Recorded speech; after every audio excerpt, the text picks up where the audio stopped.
Oggi possiamo dire senza dubbio che l'acqua è un'acqua controllata, verificata e assolutamente buona. 1.800.000 euro per il potenziamento della centrale di Lonigo, che già dallo scorso autunno garantisce acqua PFAS 0.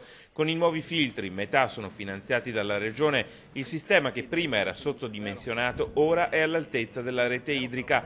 Un sistema di filtri nel cuore della zona rossa che restituisce un po' di serenità agli abitanti che per decenni hanno bevuto acqua inquinata. È stato attivato anche questo secondo impianto che è costato 1,8 milioni, la Regione ha contribuito per più del 50% dell'opera, in pochissimi mesi è stato realizzato e quindi questo consente a questo impianto, che ripeto da ottobre garantiva l'acqua a PFAS 0, di essere molto più gestibile anche sulla sostituzione dei filtri, che comunque rimane necessaria. L'aggiornamento dell'impianto già portato a termine a Lonigo ben presto riguarderà anche gli altri del Veneto. Noi ci siamo costituiti immediatamente parte offesa come collettività, come Regione Veneto. Abbiamo chiesto anche ai comuni di farlo perché riteniamo che non sia corretto che, se vengono individuate delle responsabilità, scappi qualcosa a chi ha inquinato. Chi ha inquinato per norma deve pagare e quindi noi stiamo continuando la lista di tutti i costi che stiamo sostenendo.